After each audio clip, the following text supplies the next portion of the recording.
Welcome back to Revenge Room. If you're new here, this is where we tell stories of betrayal, patience, and the kind of justice that doesn't come from anger, but from dignity. Today's story is called My Daughter-in-Law Left Me Alone After Surgery. At 3 a.m., my son whispered, "Dad, where are you?" Imagine this. You've just woken up from surgery. Your body is weak, your mind is foggy, and the first voice you hear isn't asking if you're okay. It's your daughter-in-law speaking to the nurse, not to you. He's stable. He can stay here alone. Then she walks out. Your own son follows her without looking back. Not a word, not a glance. You're left in that cold hospital room signing discharge papers you barely understand, wondering how your family became strangers. But here's what they didn't know. They thought they were abandoning a helpless old man. They thought the power had shifted. They were wrong. Because sometimes the quietest people are the most dangerous. And sometimes the dead protect the living in ways no one sees coming. This story has twists you won't predict. A wife who planned from beyond the grave, a son whose betrayal goes deeper than weakness, and a daughter-in-law with secrets that will destroy everything she built. If you stay until the end, I promise you this justice will be served. Not with violence, not with shouting, but with the kind of cold, calculated truth that leaves no room for escape. So sit back and let me tell you how one phone call at 3 a.m. started the unraveling of everything. My name is Arthur Bennett. I'm 68 years old, a retired compliance officer who spent 4 decades ensuring that contracts were honored and promises were kept. I raised my son Daniel alone after his mother died, bringing him into this world, and I remarried 15 years ago to a woman named Eleanor who passed away 5 years ago from cancer. I thought I understood loss.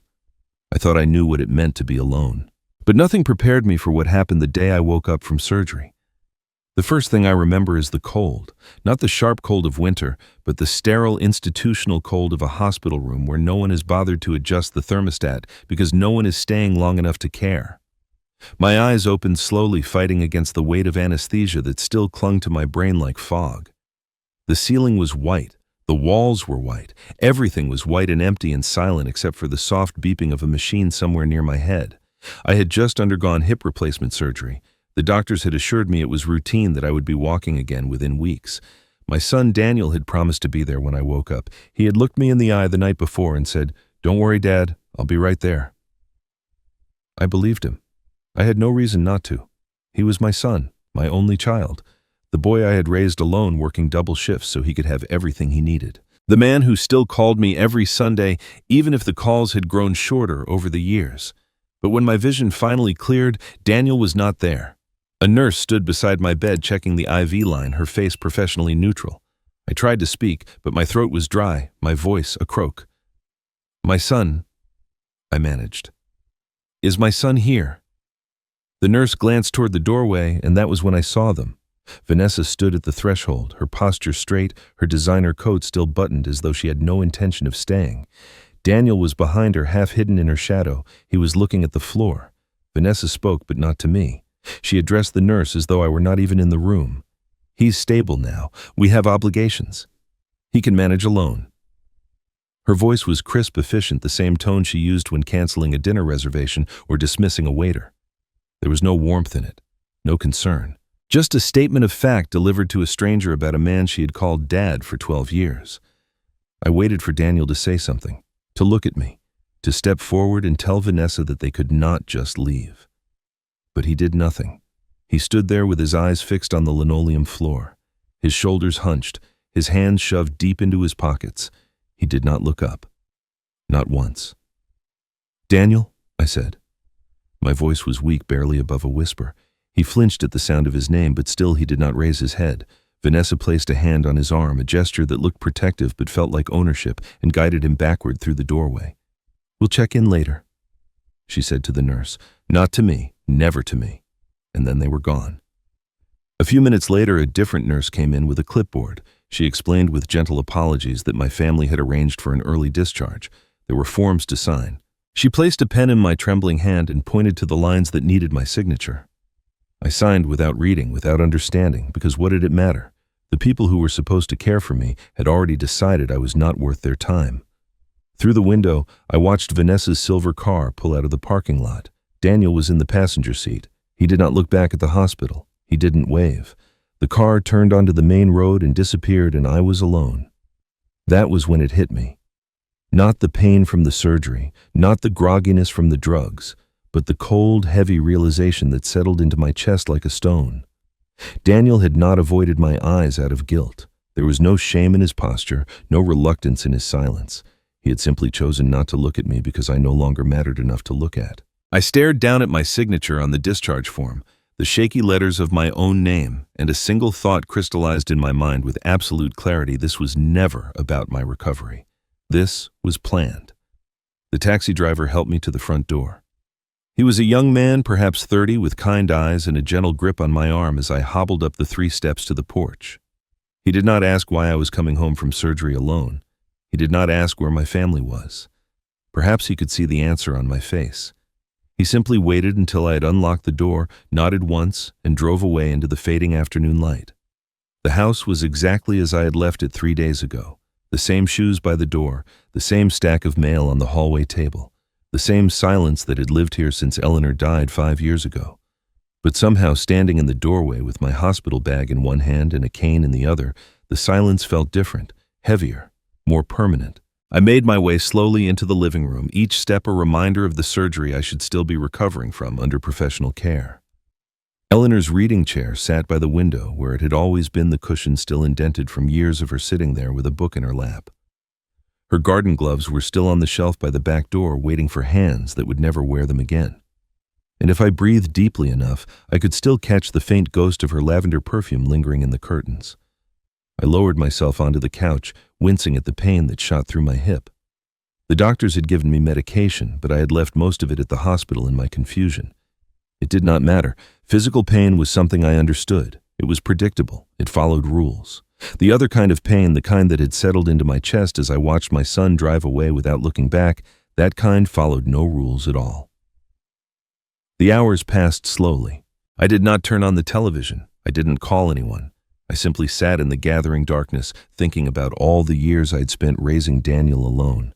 The sleepless nights when he was an infant, the school plays I attended straight from work, the college tuition I paid by taking on extra projects, never complaining, never asking for gratitude.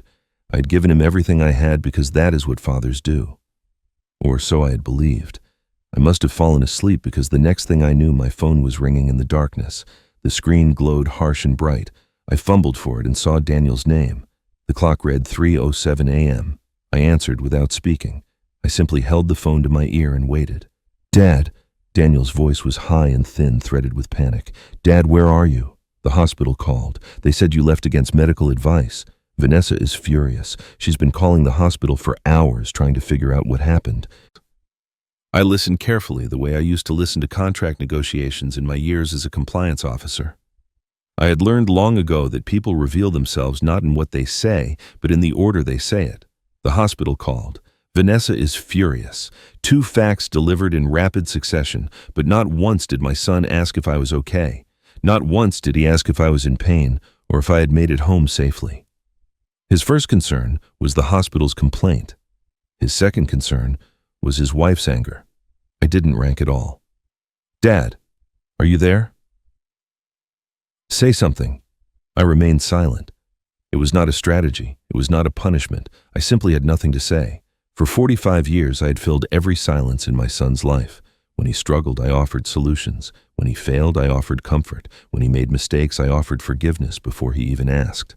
And where had it brought me? To a dark house alone with stitches in my hip and no one to check if I had survived the night. Daniel kept talking, his words tumbling over each other. Vanessa had been worried. The hospital had been unclear. There had been a miscommunication. He had tried to call earlier, but his phone had died. Excuse after excuse, each one thinner than the last. I recognized the pattern. I had heard it 1,000 times before going back to his teenage years when he would come home late with alcohol on his breath and a story ready on his lips. "Dad, please, I didn't have a choice." There it was. The phrase I had been waiting for, without knowing I was waiting. But the way he said it, the tone beneath the words, that was what told me everything. There was no guilt in his voice, no remorse. There was only irritation, the frustrated annoyance of a man caught in an inconvenient situation. It was the same tone he had used at 16 when I found cigarettes in his jacket. The same tone at 22 when I discovered he had dropped out of college without telling me.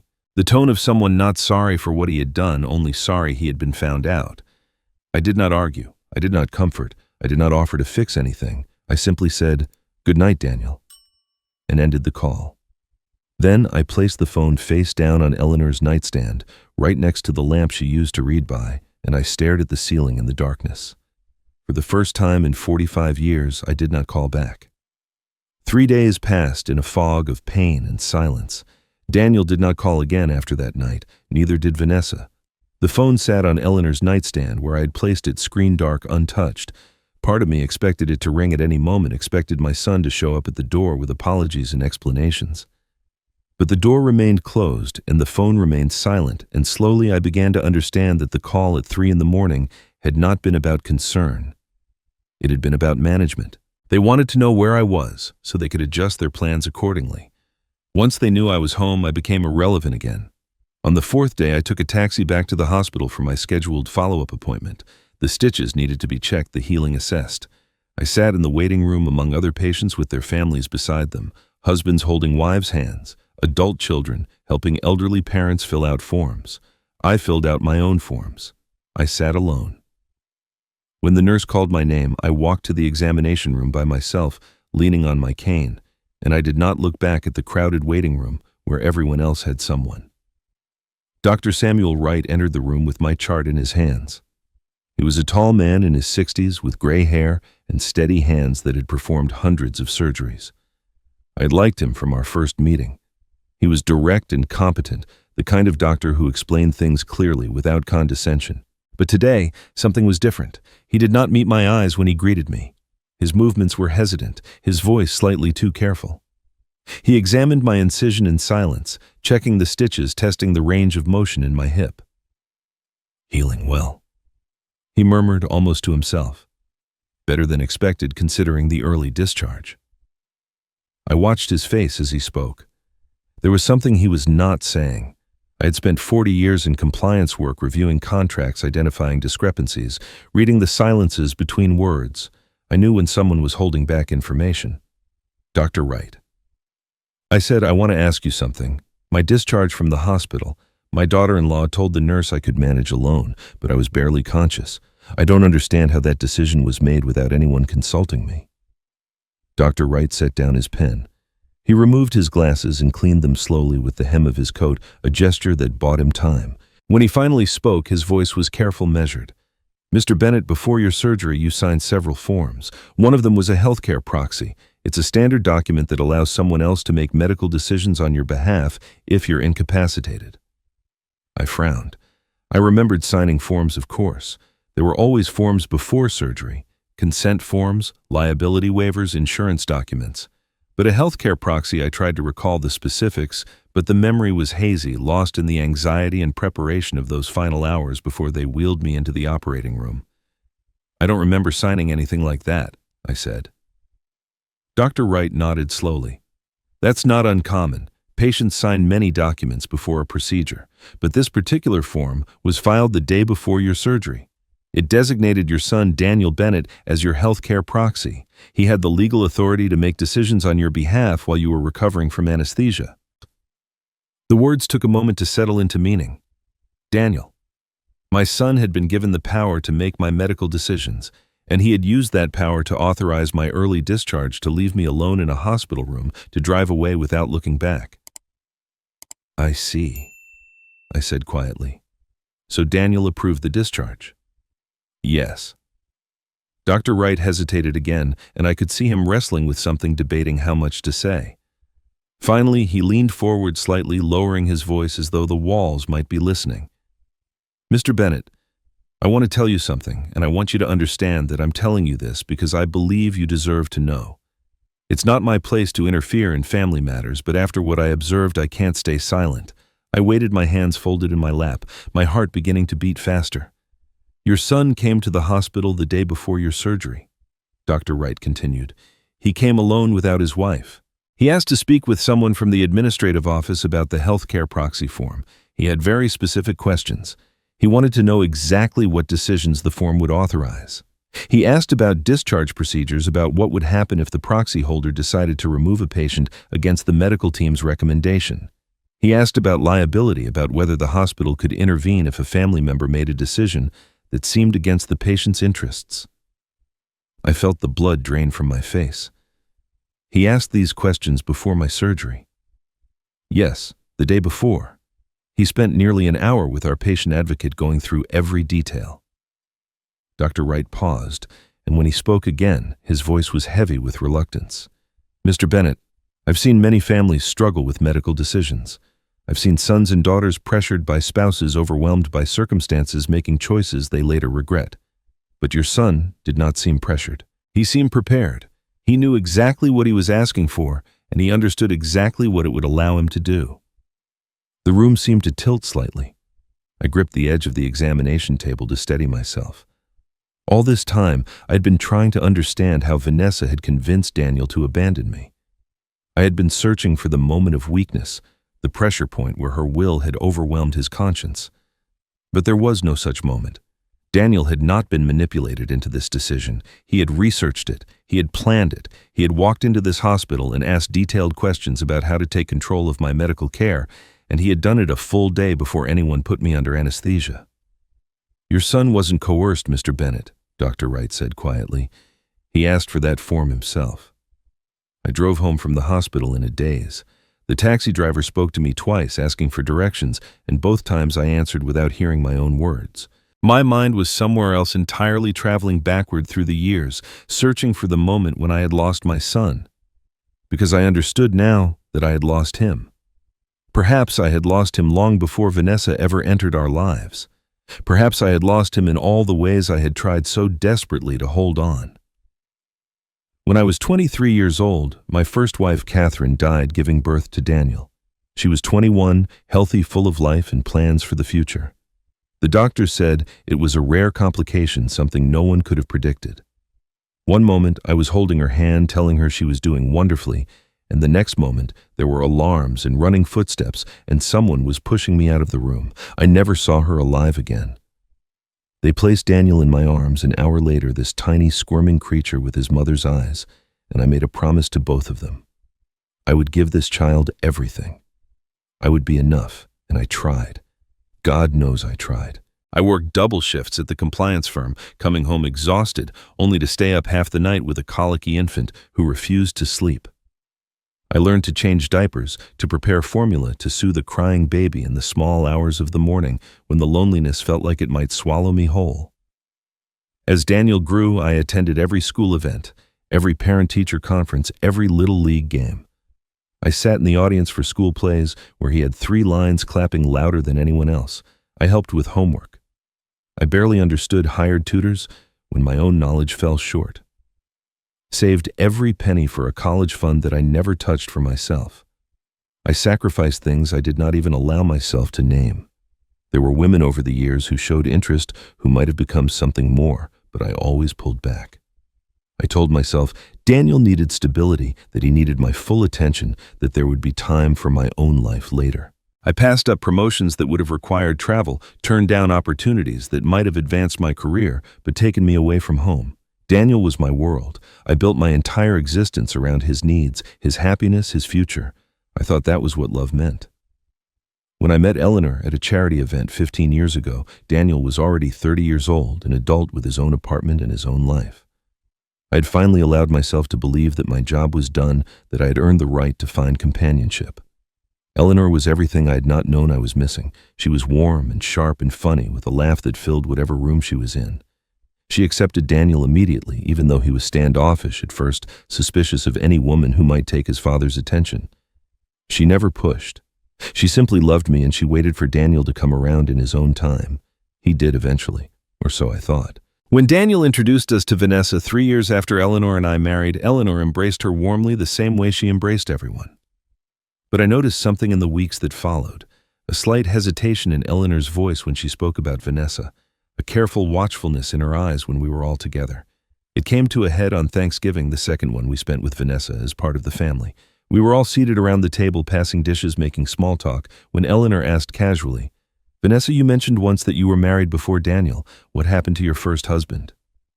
The question was innocent enough. People ask such things all the time. But I saw Vanessa's reaction. Her smile froze for just a fraction of a second, her fork suspended halfway to her mouth.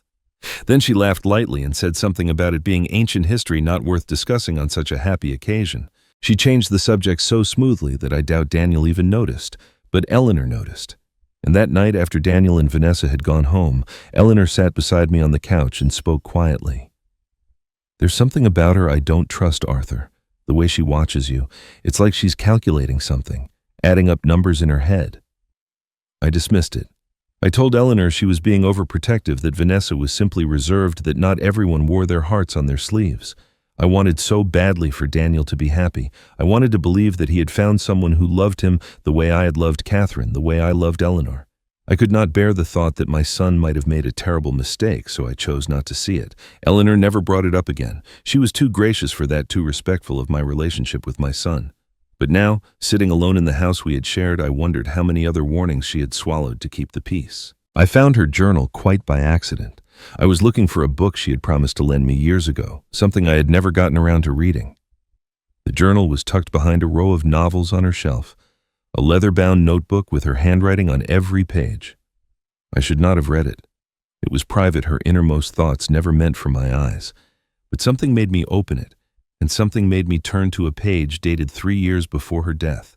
The entry was short, written in her careful script. "I hope I'm wrong about Vanessa. I've been watching her for years now, and something doesn't add up. The way she controls the conversation whenever money comes up, the way Daniel seems smaller when she's in the room, but Arthur loves his son too much to see it. He's too kind. He'll never protect himself. If I'm right about her, I need to find a way to protect him, even if he never knows." I closed the journal slowly, my hands trembling.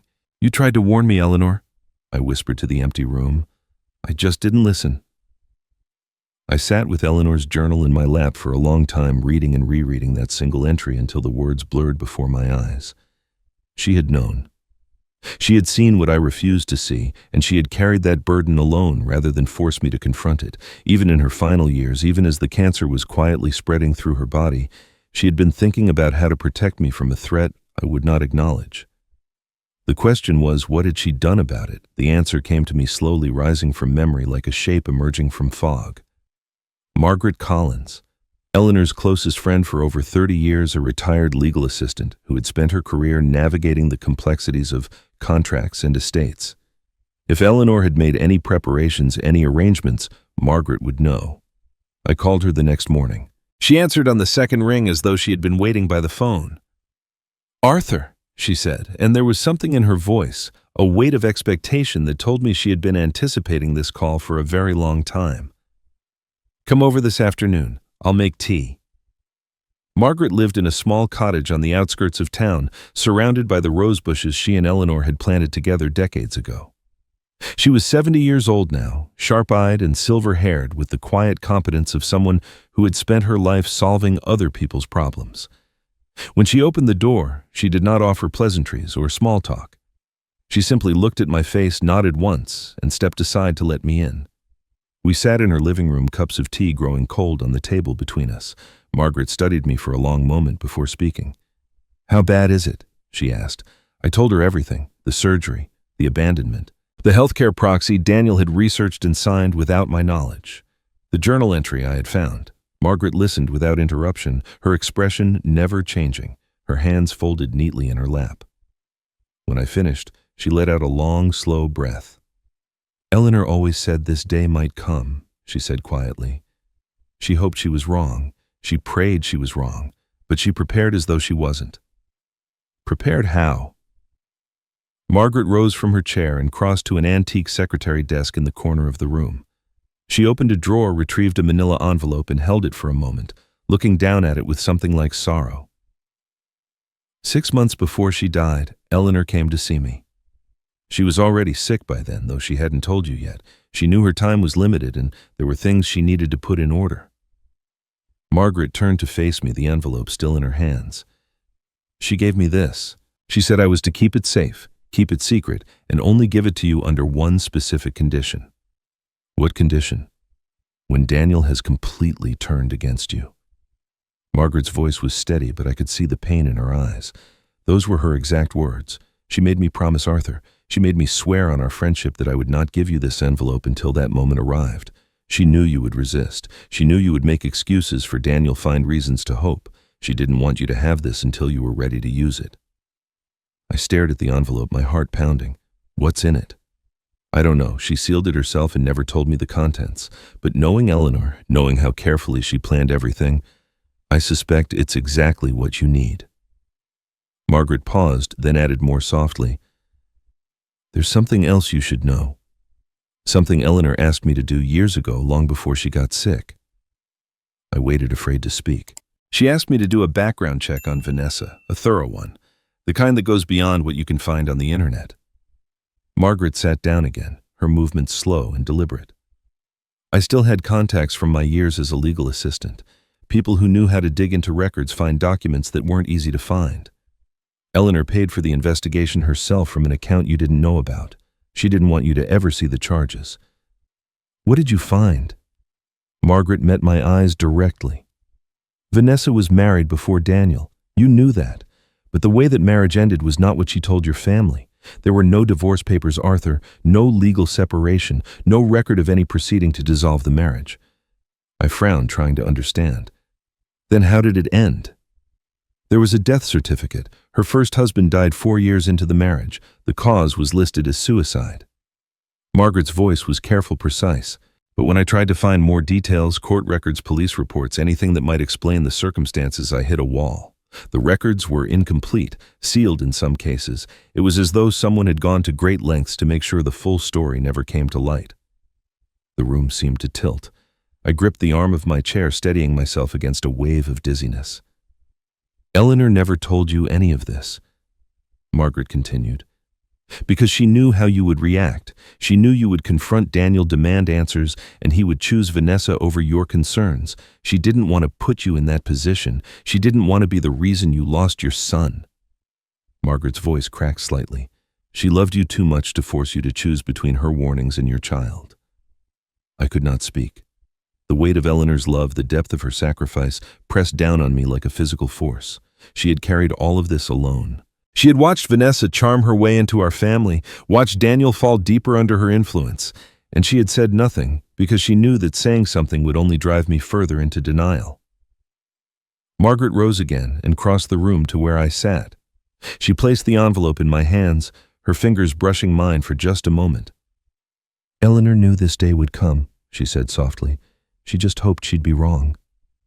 I drove home with the envelope on the passenger seat beside me, glancing at it every few minutes as though it might disappear. The weight of it seemed far greater than the paper it contained.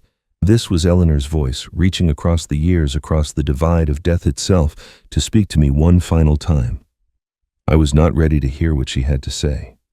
I was not sure I would ever be ready. But I understood now that readiness was a luxury I could no longer afford. When I arrived home, I didn't go inside. Instead, I walked around the side of the house to the garden Eleanor had planted in our first year of marriage. It was smaller than she had dreamed, just a modest patch of earth with roses along the fence and lavender bordering the stone path. But she had loved it fiercely, spending hours here in the early mornings, her hands in the soil, her face turned toward the sun. After she died, I had hired a gardener to maintain it, unable to bear the thought of watching her creation wither. But I rarely came here myself. It hurt too much. Today, the hurt felt necessary. This was our sacred space, the place where we had spent countless quiet hours together, talking about everything and nothing. If I was going to read her final words to me, I would read them here. I sat down on the wooden bench she had chosen herself, weathered now by 5 years of seasons, and I held the envelope in my hands. My fingers trembled as I broke the seal. Inside were several documents neatly organized, paper-clipped together with the precision that had characterized everything Eleanor did. But on top of them all was a handwritten letter, 3 pages covered in her familiar script. I unfolded it slowly, as though moving too quickly might tear not just the paper, but the connection it represented. "My dearest Arthur," the letter began. "If you're reading this, it means Daniel has chosen Vanessa over you. I'm so sorry, my love. I hoped with everything in me that I was being paranoid, that my suspicions were nothing more than the worries of an overprotective wife. But I couldn't leave you unprotected. I couldn't go to my grave knowing that I had seen the danger and done nothing to shield you from it. I had to stop reading. The tears came without warning, blurring the words on the page. I wiped my eyes with the back of my hand and forced myself to continue. I know you, Arthur. I know how much you love Daniel, how much you sacrificed for him, how desperately you want to believe the best of him. That love is one of the things I cherish most about you, but it is also your greatest vulnerability. You would give him everything. Forgive him anything, because you cannot separate the man he has become from the boy you raised alone. I understand that, but I also see what you cannot bring yourself to see, and I refuse to let your love be used as a weapon against you. The letter went on to explain what Eleanor had done. 10 years ago, shortly after she first began to suspect Vanessa's true nature, she had consulted with an estate attorney in a city 2 hours away. Someone with no connection to our community, no chance of word getting back to Daniel or his wife. She had established a living trust funding it, with assets I had never thought to question. The house we lived in, which I assumed was jointly owned in the simplest way, had been placed in the trust years ago. Her retirement accounts, our joint investment portfolio savings I thought were held in ordinary accounts.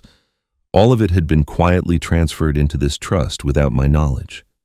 I didn't tell you because I knew you would object, she wrote. You would have said I was overreacting, that there was no need for such elaborate precautions, that Daniel would never hurt you. And maybe you would have been right. I prayed every day that you would be right. But if you are reading this letter, then my fears were justified, and the protections I put in place are now your shield.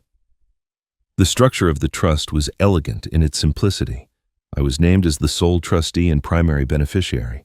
As long as I was alive, I had complete control over everything. Daniel was listed only as a remainder beneficiary, meaning he would inherit only after my death, and even then only under conditions that prevented Vanessa from touching a single dollar. The trust contained a spendthrift clause, Eleanor explained, which meant that creditors divorcing spouses and anyone else who might try to access the funds through Daniel would be legally barred from doing so.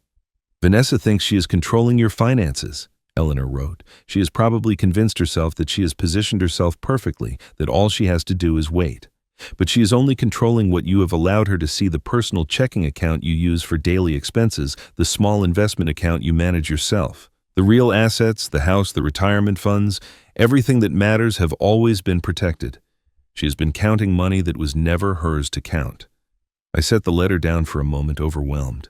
Eleanor had done all of this in secret, carrying the burden of her suspicions for years, while maintaining a warm and gracious front with Daniel and Vanessa. She had smiled at holiday dinners, welcomed them into our home, never once letting on that she was building a fortress around me that they would never be able to breach. The love required to do that, the patience, the discipline. It was almost more than I could comprehend. I picked up the letter again and read the final paragraphs. There is one more thing I need to tell you. Our neighbor, Evelyn Brooks, has been watching over you since I got sick. She doesn't know the details, but she knows enough. I asked her to keep an eye on you, to be someone you could trust if you ever needed help. She lost her own husband 10 years ago. She understands loneliness, and she understands loyalty. If you need someone to turn to, Arthur, turn to her. She will not let you down. The letter ended with words that broke me completely. I'm still protecting you, Arthur, even from here. All my love forever and always, Eleanor. I folded the letter carefully, pressed it against my chest, and wept in our garden until the sun began to set. The morning after I read Eleanor's letter, I called Margaret and asked her to arrange a meeting with an attorney who could explain exactly what Eleanor had created. I needed to understand every detail, every provision, every protection she had built around me. I could no longer afford to be the man who signed documents without reading them, who trusted others to handle the complexities he did not want to face. That man had nearly lost everything. The man I needed to become would know precisely where he stood. Margaret made a single phone call, and 2 days later we were seated in the office of Gregory Lawson, the same estate attorney Eleanor had consulted 10 years ago. He was a quiet man in his late 50s, with reading glasses perched on his nose, and shelves lined with legal volumes that looked well used rather than decorative. His office was 2 hours from my home, far enough that there was no risk of anyone in my community knowing I had been here. Eleanor had chosen him for exactly that reason. "Mr. Bennett," he said, shaking my hand with a firm grip, "I'm glad you finally came. Your wife told me this day might arrive, though she hoped it never would." We sat around a small conference table, Margaret beside me, the trust documents spread out before us. Gregory Lawson took his time explaining each element in plain language, pausing frequently to make sure I understood before moving on. It was clear he had done this many times before translating the dense language of estate law into terms that ordinary people could grasp. "Your wife established what's called a revocable living trust," he began. "When she created it, the trust was revocable, meaning she could change it, amend it, or dissolve it entirely at any time. You were both named as trustees, and all the assets she transferred into the trust were managed jointly during her lifetime." I nodded, following so far. "When Mrs. Bennett passed away, her portion of the trust became irrevocable. That's a crucial distinction. Irrevocable means it cannot be changed by anyone, not by you, not by your son, not by any court, unless there's evidence of fraud or incapacity at the time the trust was created, and I can assure you there was neither. Your wife was fully competent, fully informed, and very deliberate in her instructions." He turned one of the documents to face me, pointing to a section highlighted in yellow. "This is the distribution clause. It specifies that you, Arthur Bennett, are the sole trustee and the primary beneficiary of the trust for as long as you live. You have complete control over all assets held within the trust. You can spend them, invest them, donate them, or do nothing at all. The choice is entirely yours." "And my son?" I asked. Gregory nodded as though he had been expecting the question. "Your son Daniel Bennett is named as a remainder beneficiary. That means he inherits whatever is left in the trust after your death, but until that time he has no legal right to access any of the assets. He cannot withdraw funds. He cannot borrow against the trust. He cannot use his status as a beneficiary to secure loans or make claims. For all practical purposes, the trust does not exist for him until you are gone." I let that sink in. Daniel had no claim to anything. All these years, whatever Vanessa had been planning, whatever control she thought she was accumulating, it had been built on a foundation of air. "There's more," Gregory continued. "Your wife included what's called a spendthrift clause. This is a provision that protects the trust assets from your son's creditors, from lawsuits, from any legal judgments against him. If Daniel were to declare bankruptcy, if he were to be sued, if he were to owe money to anyone for any reason, they could not touch the trust. The assets are shielded completely." Margaret leaned forward slightly. "Tell him about the spousal provision, Gregory." The attorney nodded. "Your wife was very specific about this. She included language that explicitly excludes spouses of beneficiaries from any claim to the trust. In plain terms, this means that Vanessa, as Daniel's wife, has absolutely no legal standing. She is not a beneficiary. She is not a contingent beneficiary. She has no rights to information about the trust, no ability to challenge its terms, and no claim to any assets whatsoever. Even if Daniel were to predecease you, Vanessa would receive nothing. The remainder would pass to alternative beneficiaries, your wife designated, or to charity." I stared at the document, struggling to absorb the full scope of what Eleanor had done. She had not simply protected me from Vanessa. She had constructed a legal fortress so thorough, so airtight, that there was no angle of attack Vanessa could exploit. "How much of our assets are in this trust?" I asked. Gregory consulted his notes. "At the time of your wife's death, approximately 70% of your combined assets were held in the trust. The remaining 30% consisted of your personal checking and savings accounts, a small brokerage account in your name alone, and a few other minor holdings. Those assets are outside the trust and have always been under your direct control." 70%. For 12 years, Vanessa had been watching me, calculating, positioning herself. She had probably tracked every dollar she could see, every account she could access through Daniel, every financial document she could get her hands on. She had built her entire strategy around the assumption that she was gaining control of the Bennett family wealth, but she had only ever seen 30% of the picture. "Your wife also named me as successor trustee," Margaret added quietly. "If anything happens to you, Arthur, if you become incapacitated or pass away, I take over management of the trust. Not Daniel, not Vanessa, me." I looked at Margaret, seeing her now in a different light. She was not just Eleanor's oldest friend. She was the guardian Eleanor had chosen, the person entrusted with protecting me if I could no longer protect myself. Gregory Lawson closed the folder and removed his glasses, looking at me directly. "Mr. Bennett, your wife spent years preparing for a day she hoped would never come. She consulted with me multiple times, refining the language, anticipating potential challenges, ensuring there were no loopholes. I have drafted many trusts in my career, but I have rarely seen one constructed with such care and foresight. She loved you very much. I could not speak. The tears I thought I had exhausted in the garden threatened to return. Margaret reached over and placed her hand on mine. Her voice was soft but steady. Vanessa thinks she has everything, Arthur. She has almost nothing. I left Gregory Lawson's office with a clarity I had not felt in years. The fog of grief, of confusion, of desperate hope that Daniel might somehow still be the son I remembered, all of it began to lift. Eleanor had given me more than protection. She had given me permission to stop sacrificing myself for people who saw my love as weakness. Permission to step back from a role I had played for so long that I had forgotten it was a role at all. The drive home took 2 hours, but my mind was working the entire time. I was not planning revenge. Revenge implied anger, and I found somewhat to my surprise that anger was not what I felt. What I felt was something quieter and far more powerful. I felt resolved. I would not attack Daniel and Vanessa. I would not file lawsuits or make accusations or create the kind of dramatic confrontation that would give them the opportunity to paint me as a bitter old man. I would simply withdraw. I would remove myself piece by piece from the financial structures I had built around them for years, and I would let gravity do the rest. My first call was to the bank that held Daniel and Vanessa's mortgage. 8 years ago, when they bought their house, Daniel had asked me to co-sign the loan. His credit was not strong enough on its own, and Vanessa's income at the time was inconsistent. I had agreed without hesitation, glad to help my son establish himself. It had never occurred to me to question why 8 years later my name was still on that mortgage. They had never refinanced. They had never built enough equity or improved their credit enough to qualify on their own. The bank representative I spoke with was professional and thorough. I explained that I wished to be removed as a guarantor on the loan.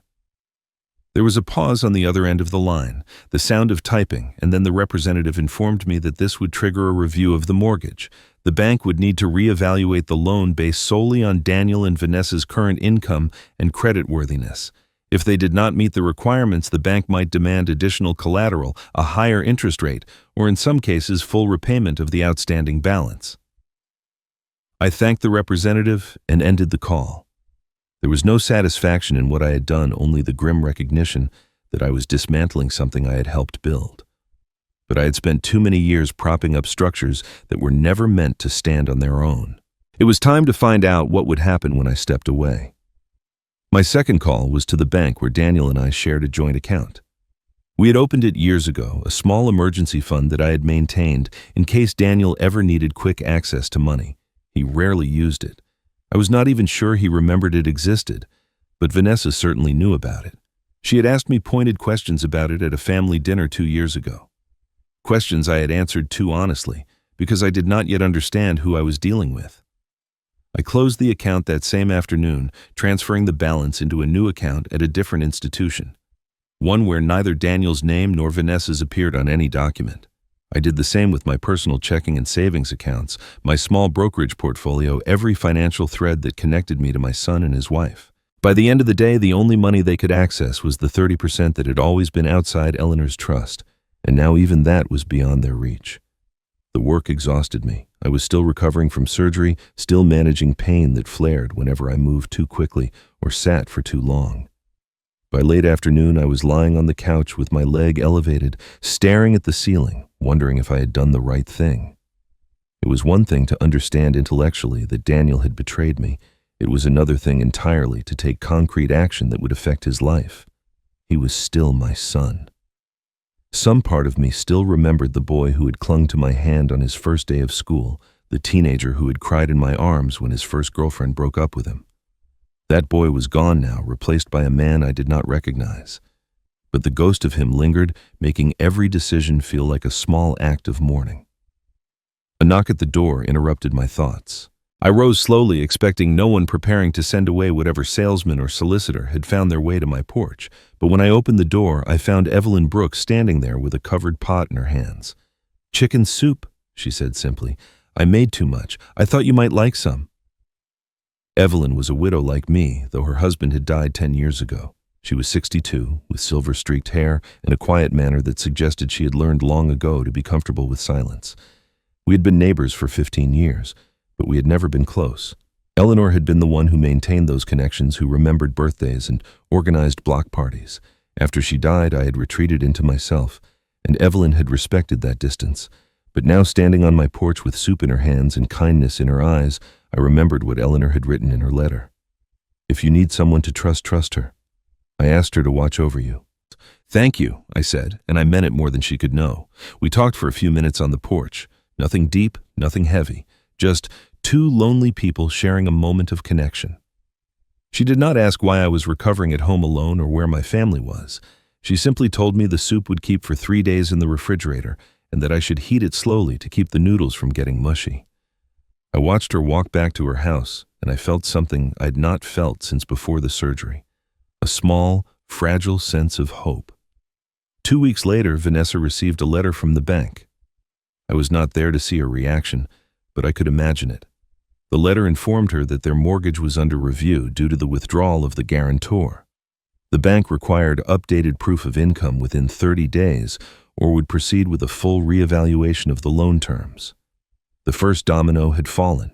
The days following the bank's letter were quiet ones. I settled into a routine of recovery and solitude, my hip healing slowly, my mind clearer than it had been in months. I ate the soup Evelyn had brought, heating it exactly as she had instructed, and I found myself looking forward to the moments when I would see her walking to her mailbox or tending to the small flower bed beside her porch. We exchanged waves, sometimes a few words. Nothing more. But it was enough to remind me that the world contained kindness, even if my own family had forgotten what that word meant. I knew the bank's letter would create problems. I did not know exactly when those problems would surface or what form they would take.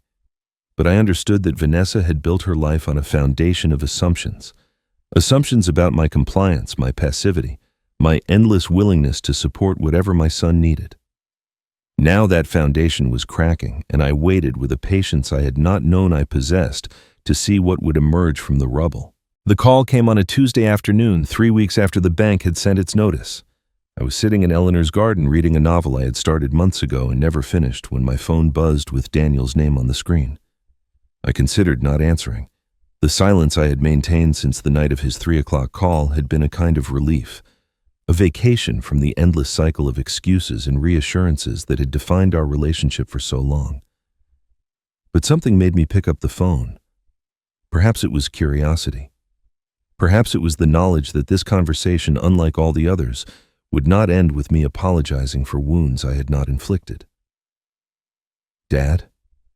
Daniel's voice was raw, stripped of its usual veneer of casual confidence. "Dad, we need to talk." I said nothing. I simply waited. "The bank sent a letter. They're reviewing our mortgage. They said you removed yourself as the guarantor." He paused, and I could hear the strain in his breathing, the effort it took to keep his voice steady.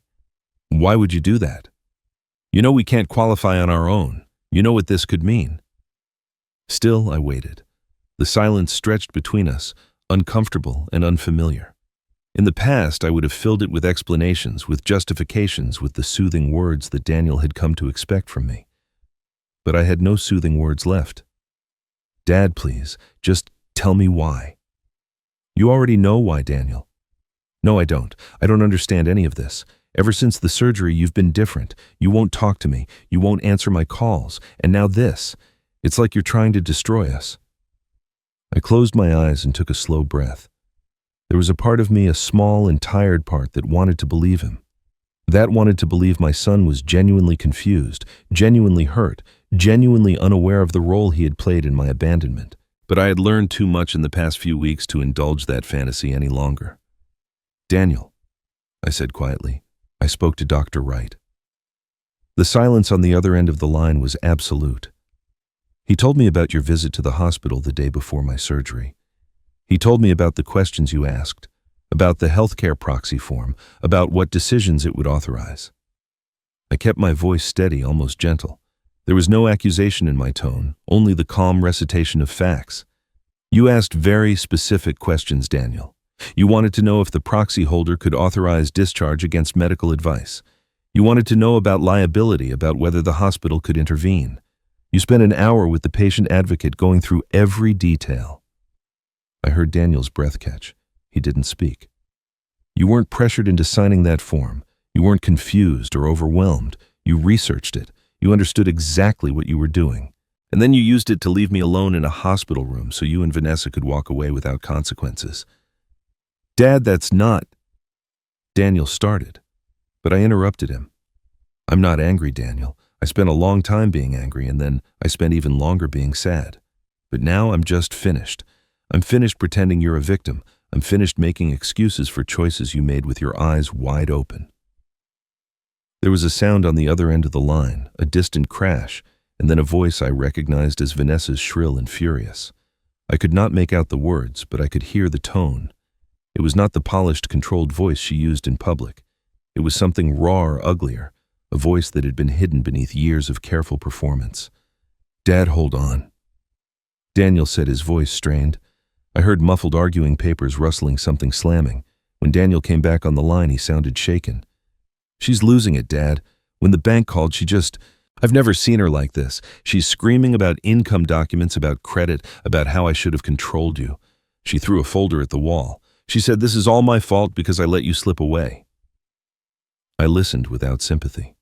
For years I had watched Daniel defer to Vanessa in everything. I had watched him shrink in her presence, become quieter, more hesitant, less like the son I had raised.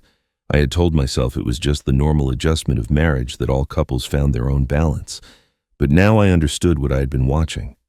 I had been watching my son choose again and again to prioritize Vanessa's desires over everyone else's needs, including his own. Daniel, I said, I'm going to tell you something and I want you to listen carefully. I love you. I will always love you.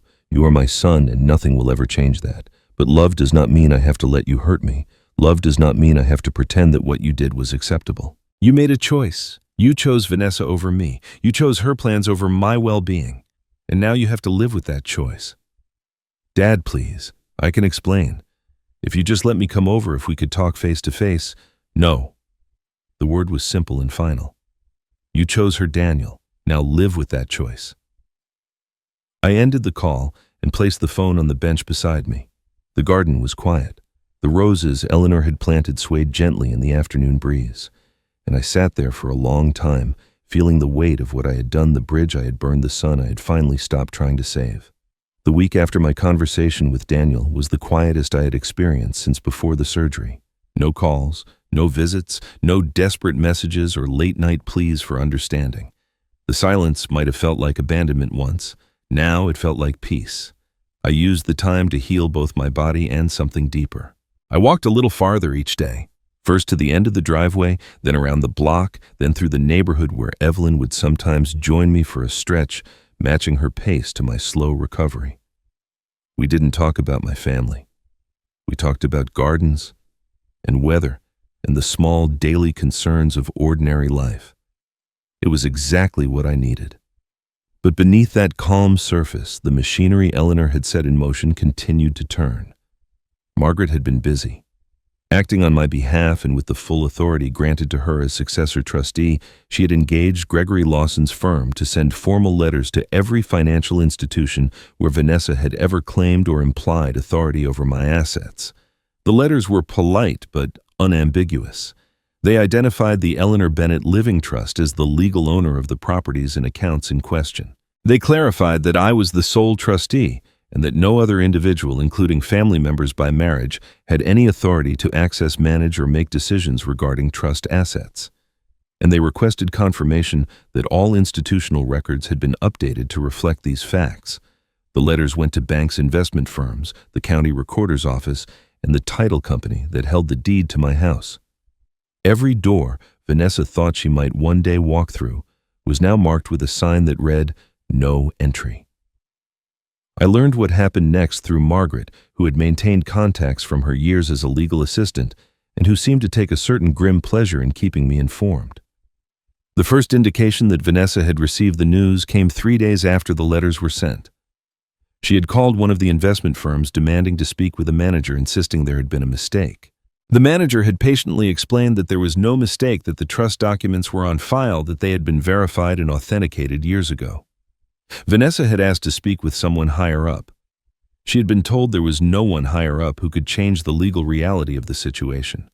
According to Margaret, Vanessa then did what any cornered predator would do. She hired an attorney of her own, a man named Franklin Price, who specialized in estate disputes and who had a reputation for aggressive tactics. She must have believed that money and determination could undo what Eleanor had built. She was wrong. Margaret happened to know someone who worked in Franklin Price's office, a paralegal who owed her a favor from years ago. Through this connection, she learned the details of Vanessa's consultation. Price had reviewed the trust documents carefully, line by line, provision by provision. He had examined the notarization, the witness signatures, the chain of custody that proved the documents had been properly executed and maintained, and then he had delivered his assessment. "Mrs. Bennet," he had said, using the name Vanessa had taken when she married Daniel, "this trust is ironclad. It was drafted by one of the best estate attorneys in this state, someone I've gone up against before and never beaten. The language is precise. The provisions are comprehensive. There are no loopholes, no ambiguities, nothing that would give us a foothold for a challenge." Vanessa had not accepted this quietly. She had demanded to know what options remained, what strategies they could pursue, what pressure could be applied. Price had gone through the possibilities one by one, dismissing each in turn. They could not claim the trust was improperly executed because the documentation was flawless. They could not claim Eleanor lacked the capacity to create the trust because there were medical records proving her mental clarity at the time of signing. They could not claim Arthur had been coerced because Arthur was now actively enforcing the trust's provisions. There was simply nothing to attack. But Vanessa was not finished. She had one more card to play, one more angle she thought might work. She asked Franklin Price about challenging Arthur's current mental competency. If she could prove that Arthur was not of sound mind, if she could establish that his recent decisions were the product of confusion or manipulation, perhaps a court would appoint someone else to manage the trust. Someone more sympathetic to her interests. Price considered this approach and agreed to investigate. He filed the necessary motions to request Arthur's medical records, hoping to find evidence of cognitive decline, dementia, or any condition that might support a competency challenge. The records came back within a week. Dr. Samuel Wright, my surgeon, had been thorough in his documentation. Every evaluation, every conversation, every assessment of my mental state before, during, and after the surgery was recorded in precise clinical language. The records painted a picture of a 68-year-old man who was fully lucid, completely aware of his circumstances, and entirely capable of making his own decisions. The competency challenge died before it could even be formally filed. Franklin Price called Vanessa into his office one final time. Margaret's contact was present for part of that conversation, standing just outside the door where voices carried clearly. "Mrs. Bennet," Price said, and there was a weariness in his tone that suggested he had known for some time how this would end. "I've been practicing estate law for 25 years. I've seen families tear themselves apart over inheritances. I've seen poorly drafted trusts collapse under scrutiny and well-meaning provisions fail because of a single misplaced comma. But I've never seen a trust constructed with this level of care and foresight." There was a pause, the sound of a folder being closed. "Every angle you've asked me to pursue has led to the same dead end. The trust is unbreakable. The documentation is impeccable. And the man you hope to prove incompetent has medical records showing he's sharper than most people half his age. There's nothing I can do for you." Vanessa's voice when she spoke was tight with barely controlled fury. "There has to be something. Some way to challenge this. Some precedent. Some exception. There isn't." Price's response was flat final. "Mrs. Bennet, whoever set this up saw you coming from 10 years away. They anticipated every move you might make and closed every door before you even knew the doors existed. Whoever did this knew exactly who you are and exactly what you would try, and they made absolutely certain you would fail." I didn't hear from Vanessa directly after her meeting with Franklin Price. Margaret kept me informed of the aftermath through her network of contacts, painting a picture of a woman unraveling behind closed doors. The mortgage situation had grown more dire. The bank, having received no satisfactory proof of income, had escalated their demands. Daniel was apparently scrambling to find solutions, applying for refinancing through other institutions, being rejected again and again. Vanessa, meanwhile, had retreated into a cold silence that Daniel reportedly found more frightening than her earlier rage. I continued my recovery. My walks grew longer.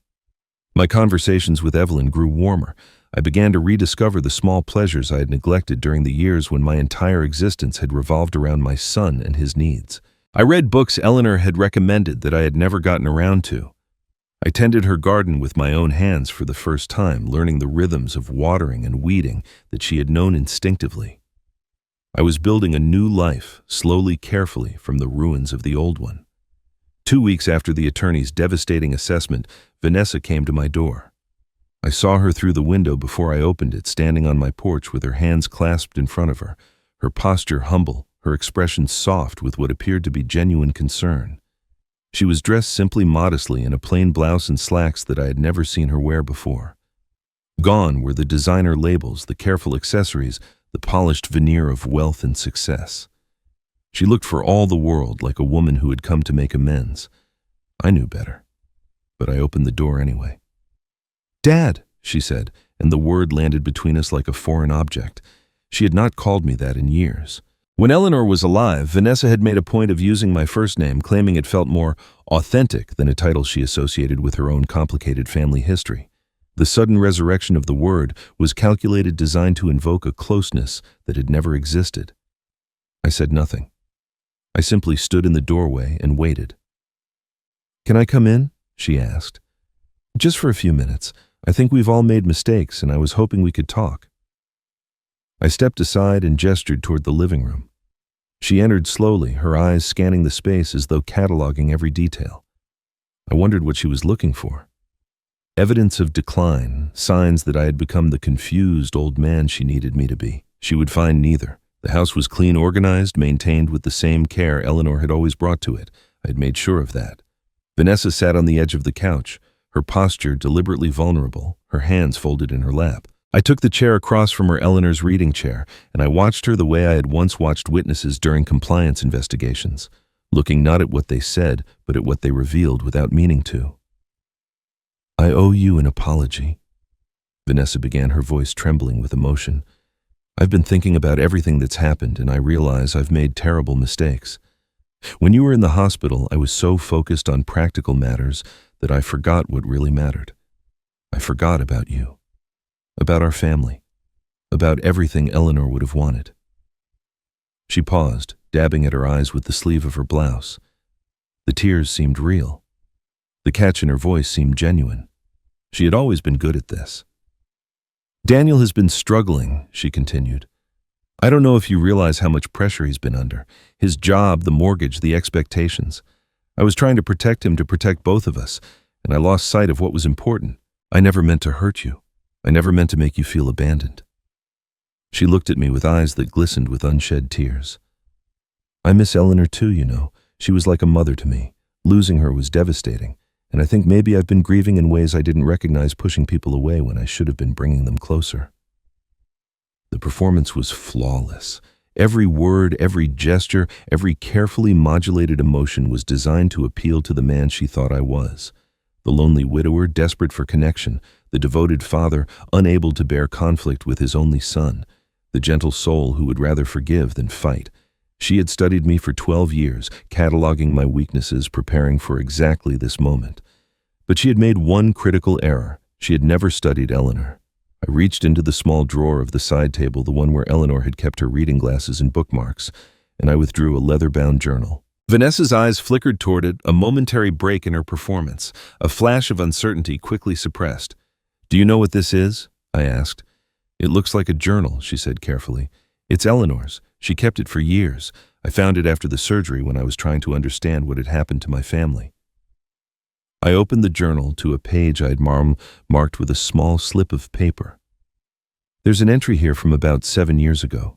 Eleanor describes a conversation she had with you about some credit card charges that appeared on a joint account. She says she confronted you about it, and you denied everything at first. Then when that didn't work, you cried." Vanessa's face went very still. "She writes about the tears." I continued reading directly from the page. Perfect tears, perfect words. She apologized so beautifully, so sincerely that I almost believed her. But I watched her eyes the entire time she was crying. They never changed. There was no grief in them, no remorse. They were calculating even as the tears fell. She was watching me the way a chess player watches the board deciding her next move. I closed the journal and looked at Vanessa. Her tears had stopped. Her soft expression had hardened into something more familiar, something closer to her true face. Eleanor warned me about this performance, I said quietly. She described exactly what you would do. The tears, the apologies, the humble outfit. She knew you would come to me eventually, and she knew exactly what it would look like when you did. Vanessa stood abruptly, her pretense of vulnerability evaporating like morning fog. You don't understand anything, she said, her voice cold now stripped of its earlier warmth. You think you've won something here. You think you've protected yourself. Daniel is your son, your only child, and you're destroying him to punish me. I rose from my chair and walked to the front door. I opened it and stood beside it waiting. I'm not punishing anyone, I said. I'm simply not pretending anymore, and neither should you. Vanessa gathered herself, straightening her blouse, lifting her chin with the dignity of someone who had lost but refused to admit it. You can go now, I said as she approached the door. And Vanessa, don't come back. 3 days passed after I sent Vanessa away. 3 days of silence from Daniel. 3 days of wondering whether my son would ever have the courage to face me alone without his wife's shadow directing his movements. I had stopped hoping for anything. Hope, I had learned, was a luxury reserved for people who had not yet been educated by betrayal. I simply waited, tending Eleanor's garden, taking my walks with Evelyn, rebuilding a life that no longer depended on the people who had abandoned me. On the 4th day, Daniel appeared at my door. I barely recognized him. The man standing on my porch bore little resemblance to the polished professional I had seen at family gatherings, the confident husband who always seemed to have the right words for every occasion. This man was unshaven, his clothes wrinkled as though he had slept in them, his eyes ringed with dark circles that spoke of sleepless nights. He looked smaller somehow, diminished, as though some essential part of him had been hollowed out. "Dad," he said, and his voice cracked on the single syllable. "Can we talk? Please, just you and me."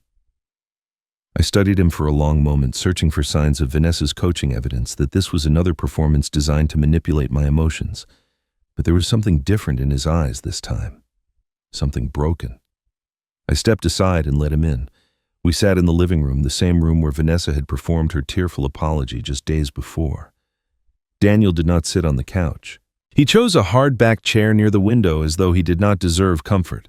His hands trembled slightly as he clasped them together, and when he finally spoke, his voice was barely above a whisper. "I need to tell you something," he said. "Something I should have told you a long time ago."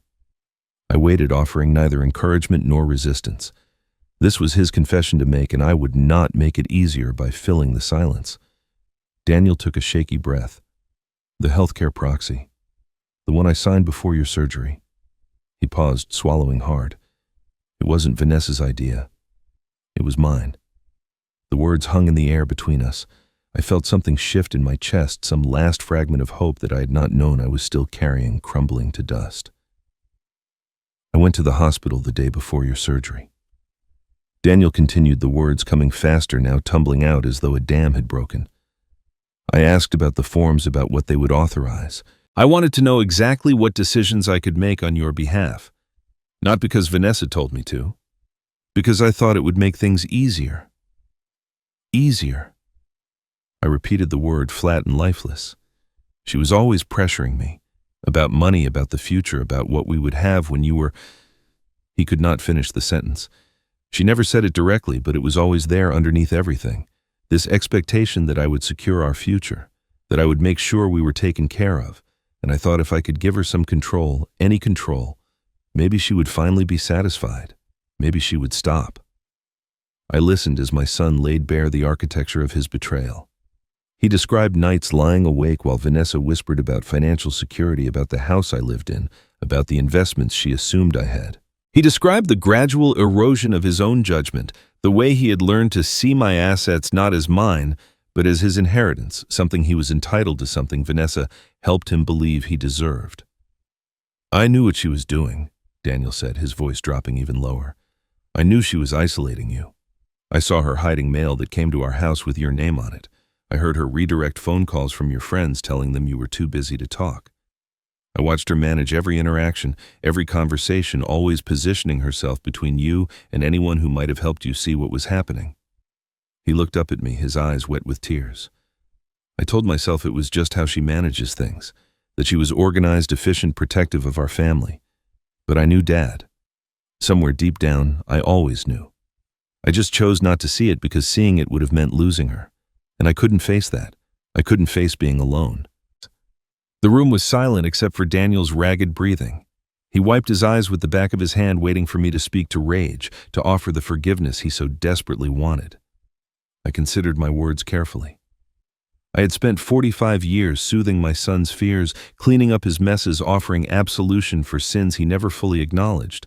I had done it out of love, believing that love meant protecting him from consequences. But Eleanor's letter had taught me something different. Love did not mean endless rescue. Love meant allowing people to face the truth of their choices. "Daniel," I said quietly, "you didn't betray me because you were weak." He looked up, a flicker of hope in his eyes, as though he expected me to offer an excuse he could cling to. "You betrayed me because it was convenient. You saw what Vanessa was doing, and you calculated that going along with it was easier than standing up to her. You weighed my well-being against your comfort, and you chose your comfort. That's not weakness, Daniel. That's a choice. And it's worse than weakness because it was deliberate." The hope drained from his face, replaced by something closer to despair. "I made myself believe so many things," he whispered. "I told myself you would be fine, that the surgery was routine, that Vanessa was just being practical. I built this whole story in my head where I wasn't really hurting you, where it was all somehow justified." "The stories we tell ourselves are the most dangerous lies," I said, "because we want so badly to believe them." Daniel rose from his chair and took a step toward me, his hands outstretched in supplication. "Can you ever forgive me, Dad? Can we ever come back from this?" I looked at my son, at the man I had raised alone, the boy I had loved more than my own life. I saw the child who had clung to my hand on his first day of school, and the teenager who had cried in my arms after his first heartbreak.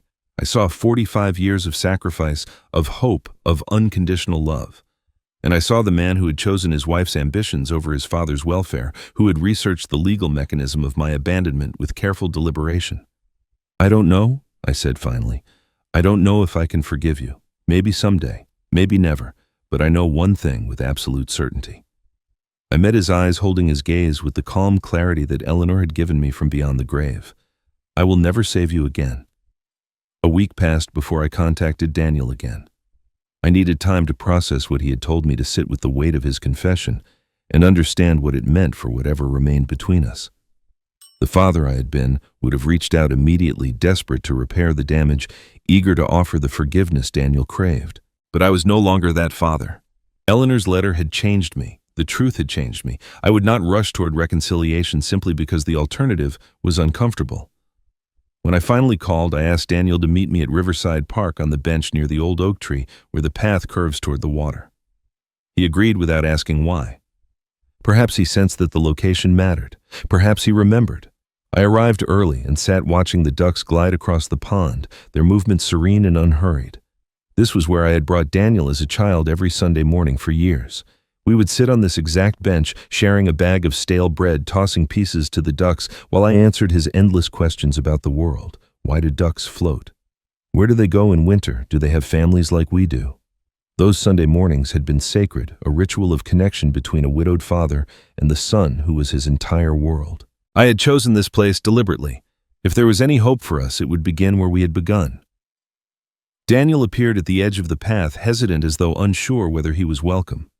He looked better than he had during his confession. He had shaved, his clothes were clean, but there was still a fragility about him, a tentativeness in his movements that I had never seen before. He approached slowly and sat down beside me, leaving a careful distance between us. For a long moment, neither of us spoke. We simply sat together, watching the ducks, listening to the distant laughter of children playing somewhere beyond the trees. "I've been thinking about what to do," I said finally. "About you. About us, about what comes next." Daniel turned to look at me, his expression guarded but attentive. "I'm not going to punish you," I continued. "I'm not going to sue you or expose what you did. I'm not going to tell the family or the community what really happened. That kind of revenge would only poison whatever chance we have left." I saw something flicker in Daniel's eyes. relief perhaps, or hope. But I'm also not going to protect you anymore, I said, and the flicker died. No more co-signing loans, no more emergency funds, no more stepping in to fix problems you should be solving yourself. For 45 years, I built my life around taking care of you. That ends now. Daniel nodded slowly, absorbing the words. You have 1 year, I told him. 1 year to prove you can stand on your own, without Vanessa pulling your strings, without me catching you when you fall. I want to see who you are when there's no one else to blame and no one else to save you. And after the year, Daniel asked quietly, we'll see. I'm not promising anything.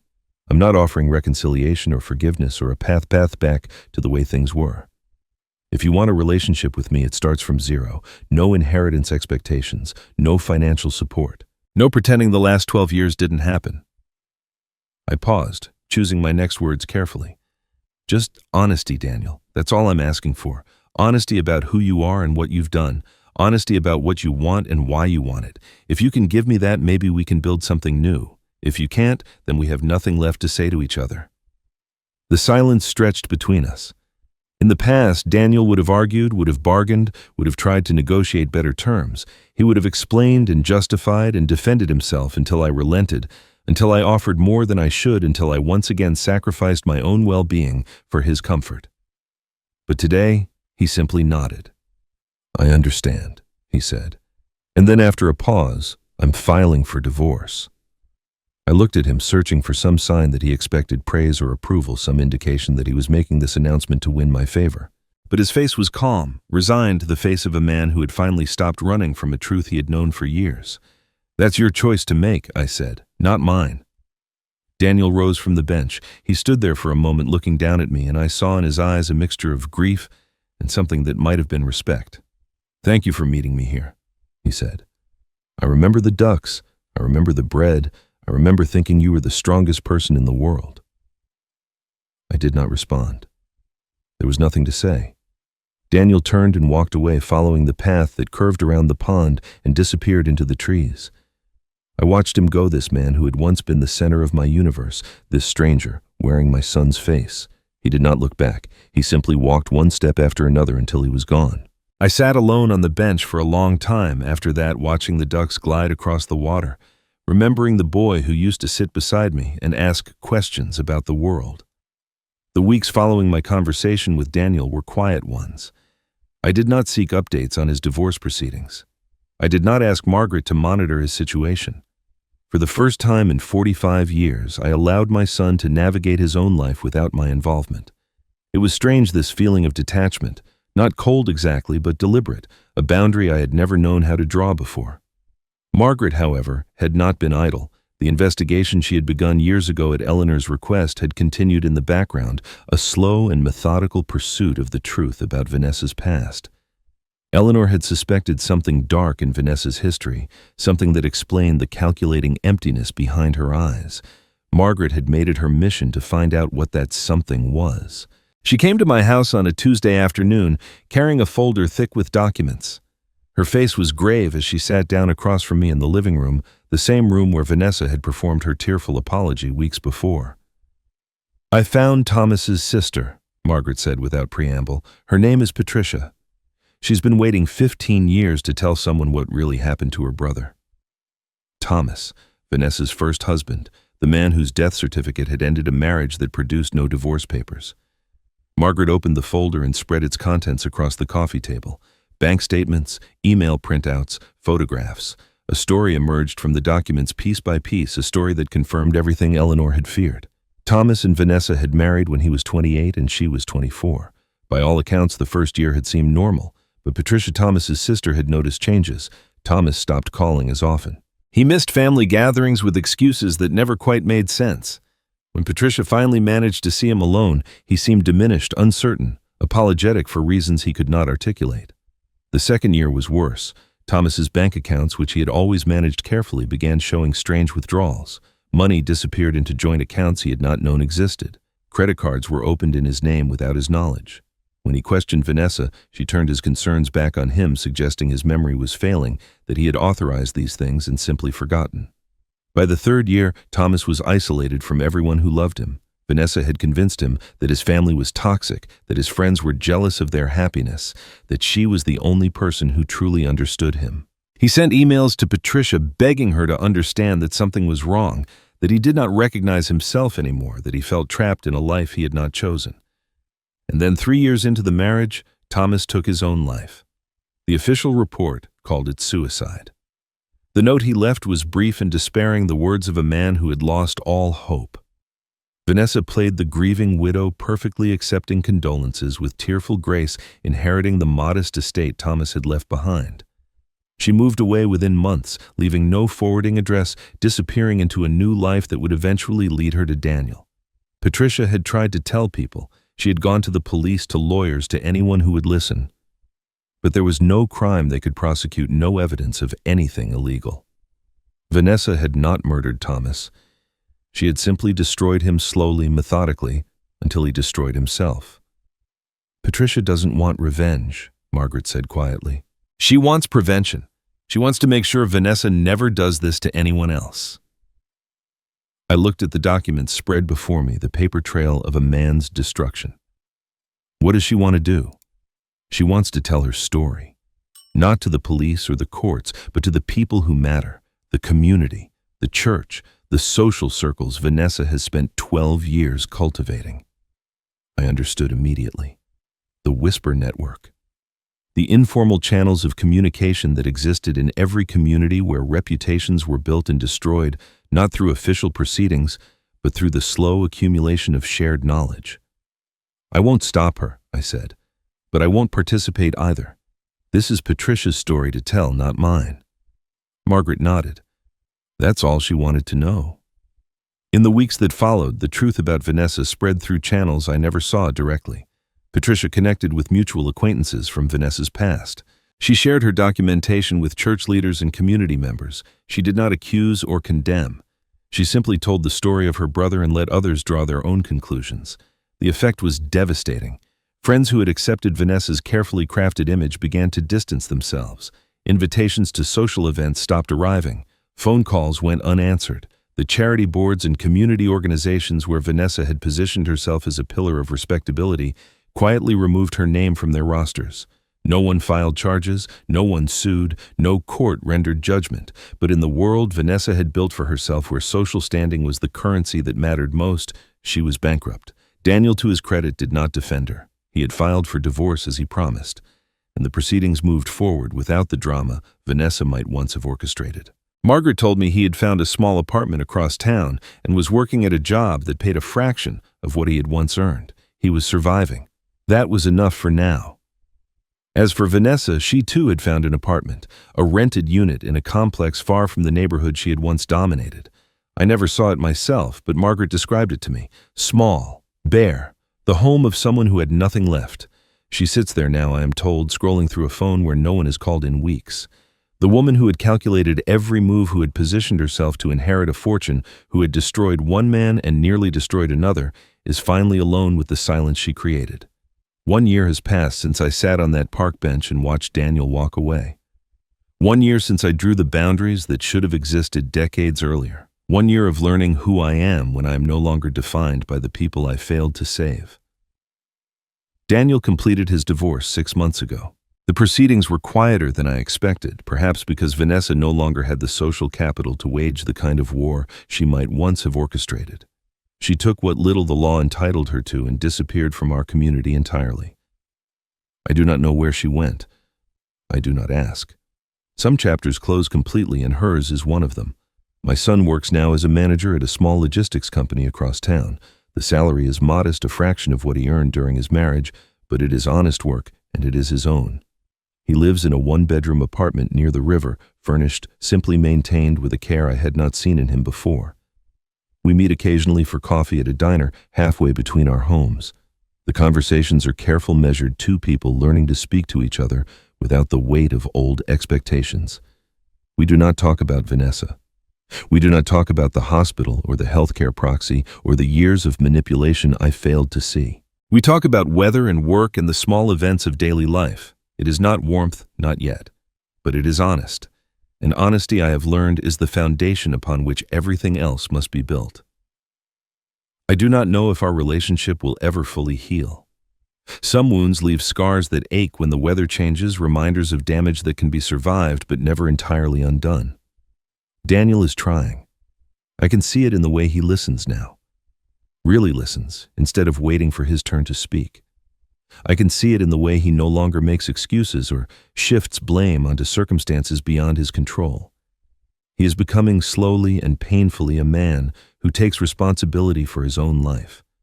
That is more than I dared to hope for when I set him free. My own life has transformed in ways I could not have imagined a year ago. The hip that once kept me confined has healed completely. I walk every morning through the neighborhood, sometimes alone with my thoughts, sometimes with Evelyn beside me. I have rejoined the community I had slowly withdrawn from during the years when all my energy went toward my son. I attend church again. I volunteer at the food bank where Eleanor used to spend her Saturday mornings. I have dinner with Margaret once a week, the two of us sharing stories and memories and the quiet companionship of people who have known each other long enough to be comfortable with silence. And then there is Evelyn. She is not a replacement for Eleanor. No one could be. But she is something I had stopped believing I would ever find again.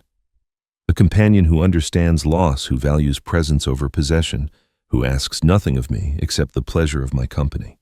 We sit together in the evenings, sometimes reading in adjacent chairs, or we walk through Eleanor's garden while she points out which plants are thriving and which need attention. She knew Eleanor, of course.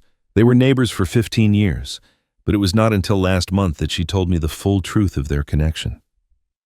We were sitting on the porch watching the sunset paint the sky in shades of orange and pink when Evelyn turned to me with an expression I had not seen before.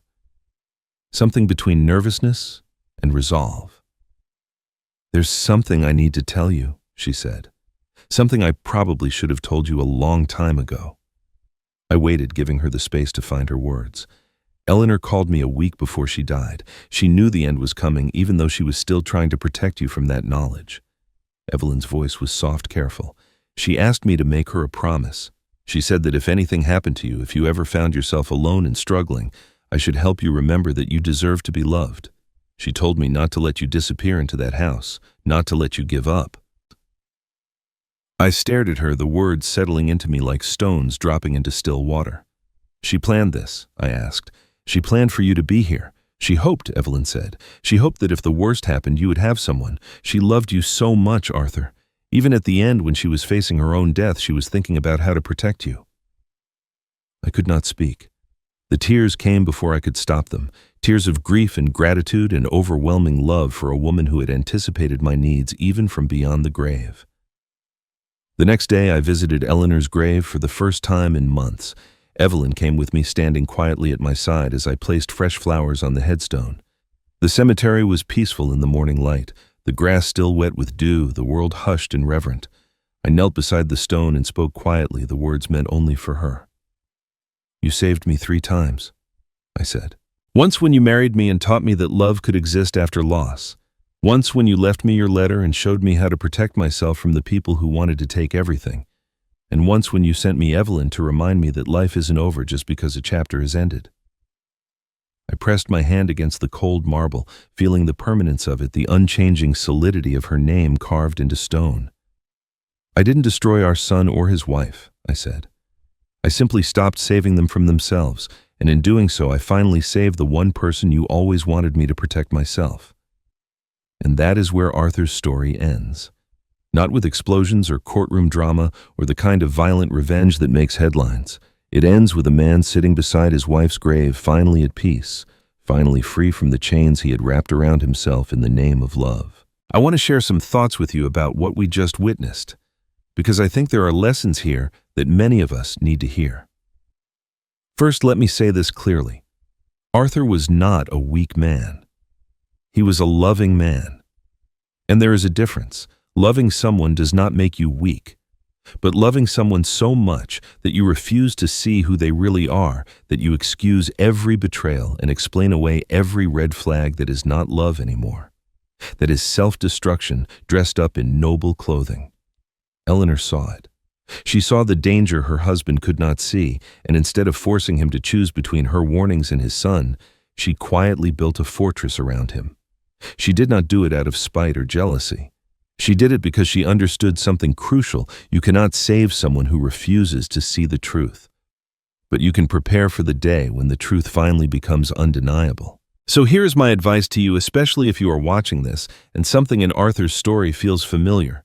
Do not wait until you are abandoned in a hospital room to start protecting yourself. Do not assume that family loyalty will be returned just because you've given it freely for decades. Do not sign documents without reading them. Do not let anyone, no matter how much you love them, have unchecked control over your finances, your medical decisions, or your future. And please, do not ignore the warnings of people who love you. If someone you trust tells you that something feels wrong about a person in your life, listen. You do not have to act immediately. You do not have to create conflict. But file that warning away. Pay attention, because the people who love us often see clearly what we refuse to see. But here's the most important lesson from Arthur's story: it is never too late to draw boundaries. It is never too late to stop being the person who sacrifices everything while receiving nothing in return. Arthur was 68 years old when he finally learned to protect himself. He had spent nearly half a century giving everything to a son who saw that love as an entitlement rather than a gift. And even then, even after all those years, he was able to change. You can change too. You can love your family without destroying yourself for them. You can be generous without being a doormat. You can forgive without forgetting. And you can absolutely, without guilt or shame, stop saving people who have made it clear they do not want to be saved. Thank you for staying with me until the end. If this story moved you, share it with someone who needs to hear it. And remember, protecting yourself is not selfish. It is necessary. Until next time, this is Revenge Room. Take care of yourselves.